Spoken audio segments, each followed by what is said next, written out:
Саламатсыздарбы урматтуу телекөрүүчүлөр, сиздер менен мен Рустам Абдрауфов. Назарыңыздарда адам жана мыйзам көрсөтүүсү. Бүгүн биз сиздер жөнөткөн суроолордун айрымдарына жооп бергенге аракет кылабыз.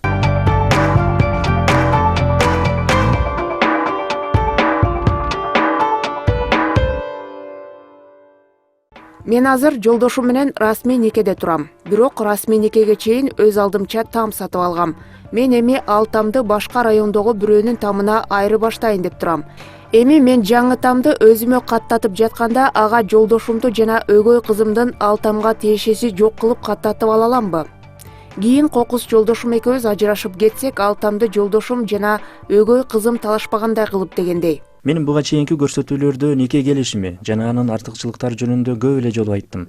Ал эми сиздин учурда айта турган болсок, дал ошол нике келишими аркылуу сиз расмий никеге чейинки сатып алган тамыңызды башка тамга алмаштырууда дагы ага жолдошуңуз жана өгөй кызыңыздын катыштырбай каттатып ала аласыз. Бул үчүн сиз жолдошуңуз менен нике келишими түзүүдө сиз мурда сатып алган үй болобу же башка мүлк болобу, ал бир гана сизге таандык болот деп жана ага эч ким ээлик кыла албайт деп шарттап кое аласыз. Мындан башка үй бүлөлүк мүлктөргө байланыштуу жагдайларды да нике келишими аркылуу алдын ала бүлүштүрүп алсаңыз болот. Кокус кийин жолдошуңуз экөөңүздөр эки жолго түшө турган болсоңуздар, анда ортодогу мүлктөргө байланыштуу эч кандай пикир келишпестиктер болбойт. Мына ошондуктан сизге бир гана нике келишими жардам бере алат.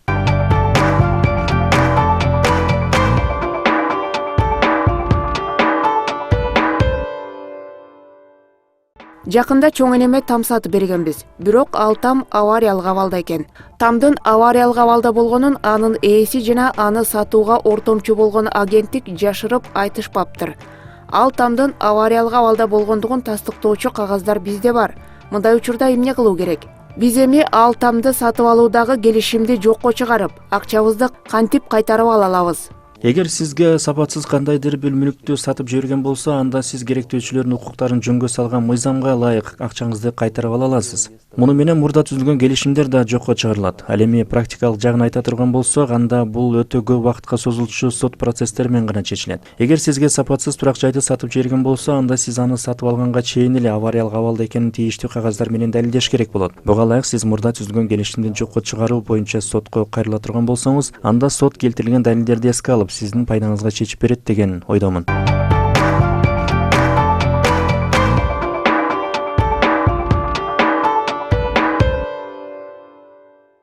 Сатуучу мурда түзүлгөн сатып алуу жана сатуу келишимин жокко чыгарууну каалап жатат. Анын мындай кылганы мыйзамдуубу жана мындай учурда кандай кооптуу жагдайлар болушу мүмкүн? Эгер сатуучу өзү мурда түзүлгөн сатып алуу жана сатуу келишимин жокко чыгаргысы келип жатса, анда мындай учурда ал акчаны кайтарып бербей коюшу мүмкүнбү деген кооптонуулар болот. Мейли сиз анын келишимди жокко чыгаруусу боюнча чечимине макул болсоңуз, анда сиз ага каршы мурда төлөнгөн акчаны кайтарып берүү үчүн сотко кайрыла аласыз. Муну менен сиз мейли келишим жараксыз болсун, андай болсо анда акчамды кайтарып берсин деген шарт кое аласыз. Бир гана ушул жол менен гана сиз өз укугуңузду коргой аласыз.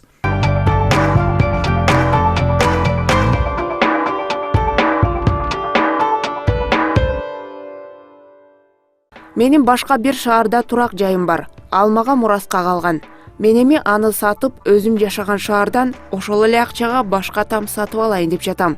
Мен эми жаңы алган тамды өзүмө каттатыш үчүн жолдошумдун макулдугун алышым керекпи же ал там жолдошум экөөбүздүн ортобуздагы мүлк болуп эсептелип калабы? Эгер сиз жолдошуңуз менен расмий никеде жашап жаткан болсоңуз, анда ал там экөөңүздөрдүн ортоңуздардагы мүлк болуп эсептелип калат. Буга ылайык ортоңуздардагы кандай гана мүлк болбосун, кокус кийин ажыраша турган болсоңуздар, анда ал тең экиге бөлүштүрүүгө жатат. Эгер сиздин кайсы жерде кыймылсыз мүлкүңүз болбосун, кийин сатып, анын ордуна башкасын алып жада калса, аны өз намыңызга каттата турган болсоңуз, ал жолдошуңуз экөөңүздөрдүн ортоңуздардагы мүлк болуп эсептелет. Эгер андай болушун каалабасаңыз, анда бул жерде сиз нике келишими аркылуу алдыдагы пикир келишпестиктердин алдын алсаңыз болот. Ошондой эле эгер сиз башка жактагы кыймылсыз мүлктү сатуу менен кандайдыр бир пайда көрүшүңүз мүмкүн. Бул учурда ал пайда да тең экиге бөлүнүүгө жатат. Эгер башында мунун бардыгы нике келишими аркылуу шартталып көрсөтүлбөгөн болсо, анда бул жеке эле менин мүлкүм деп далилдеш өтө кыйынга турат.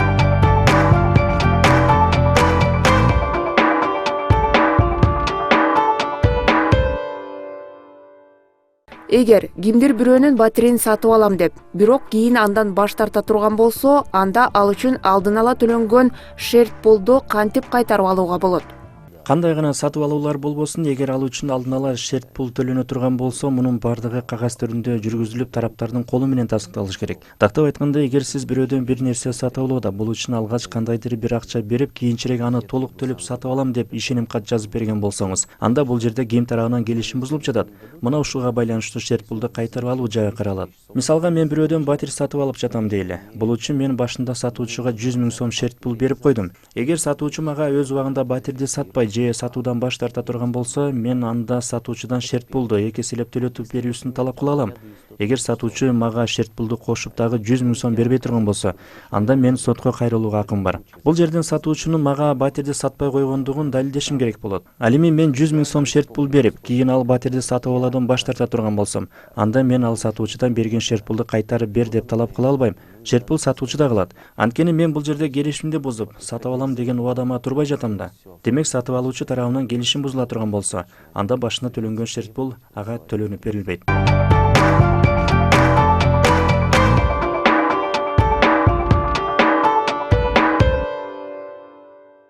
Сиздер менен мен Рустам Абдыраупов болдум. Сиздер Адам жана мыйзам көрсөтүүсүн көрдүңүздөр. Кийинки көрсөтүүлөрдөн көрүшкөнчө.